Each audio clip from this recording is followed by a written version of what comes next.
Do you currently train partial range of motion? Do you feel like maybe you're wasting your time? In today's video, we're going to be talking about partial range of motion versus full range of motion and its impact on hypertrophy outcomes. Ask any evidence-based practitioner about what range of motion you should be aiming for with every single exercise performed, and they'll resoundingly answer you with, you should always perform full range of motion.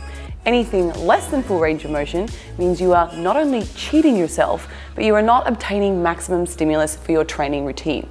However, there is a growing number of studies that challenge this stance. So first of all, what is range of motion?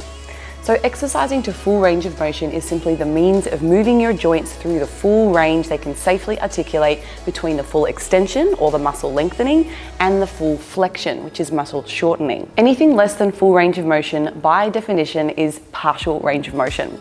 So to keep things simple, in this particular video, I will only be focusing on two subcategories of partial range of motion. These include initial range of motion, and this means the bottom range of motion, where we start the muscle in a fully lengthened position, moving towards partial flexion, or in simple terms, towards the shortened muscle length. And final range of motion, meaning the top of a movement. So starting with the muscles partially flexed, moving towards full flexion where the muscle is in the shortened position. So what research has been done on this subject? So below are some recent research investigations which I found quite interesting.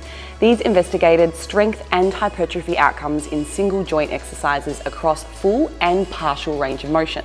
A study published in 2023 looked at strength and hypertrophy outcomes in the biceps of 19 young females who trained either in the initial range of motion or the final range of motion. The researchers found statistically significant increases in both hypertrophy and strength in the initial range of motion group. So again, this is the fully lengthened position compared to the final range of motion group. The researchers theorized that this heightened anabolic response was due to muscle contractions at longer muscle lengths, inducing a greater metabolic stress, or in other words, metabolite accumulation in the muscle cells. The researchers also point to some less robust evidence suggesting that both metabolic stress and IGF-1 concentrations may vary between muscle regions after mechanical overload, and that this greater regional muscle hypertrophy occurs in regions demonstrating greater metabolic stress and IGF-1 concentrations. But how does initial range of motion stack up to full range of motion? Well, in these studies, surprisingly well. Another 2023 study compared hypertrophy outcomes by measuring both medial and lateral regions of the calf muscles, where participants trained across full range of motion, initial range of motion, and final range of motion. The initial range of motion showed statistically significant increases in muscle hypertrophy in the medial calf muscle when compared to both full range of motion and final range of motion. Initial range of motion also showed statistically significant increases in the lateral calf muscles compared to final range of motion, but did not statistically differ from full range of motion. So in the lateral calf, initial range of motion led to equal hypertrophy outcomes as compared to full range of motion. Finally, a 2021 study compared strength and hypertrophy outcomes in the quadricep muscles in subjects who trained across full range of motion, initial range of motion, and final ranges of motion. Initial range of motion showed significant increases in muscle hypertrophy in some muscle regions when compared to full and final range of motion. Also of interest were the strength outcomes in this paper, where the authors concluded that no statistical differences in 1 rep max of the knee extension between ranges of motion, which means that full and initial both produced similar increases in muscular strength. So why is this happening? So looking at the data from these studies, we can see that partial range of motion groups were able to increase their total work volume throughout the studies compared to the full range of motion group. So they were not only able to increase the absolute weight they were lifting for their exercises, but also their overall workout volume. And because training in a partial range of motion is easier, which, as we know from other studies, have both been shown to elicit greater hypertrophy outcomes. So does this mean you should stop training full range of motion? Absolutely not.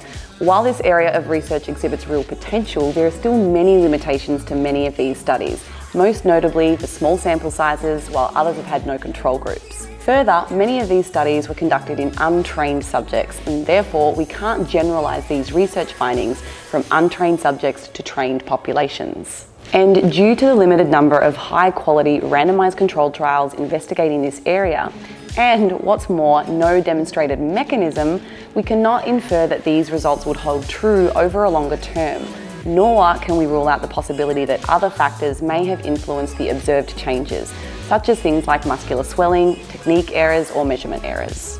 One benefit of initial range of motion training is, however, that you can reach muscular failure faster than final range of motion or full range of motion. As such, if you are limited on time or you wish to perform more total volume, you may consider adding 1 to 2 sets of initial range of motion training into your program to achieve more sets to muscular failure, which is what I believe is one of the key factors for muscle growth. So what are my main takeaways? As it is often the case, further investigation on this topic is definitely required, with studies using larger sample sizes and longer study intervention periods to confirm or refute the present findings. This is a training technique that I will personally continue to utilize in my own programs and with my one-on-one coaching clients, not because it's a superior training technique, but mainly for some exercise diversity.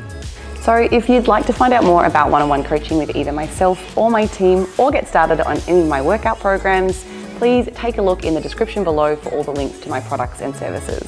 Thank you so much for watching, guys. We'll see you next time.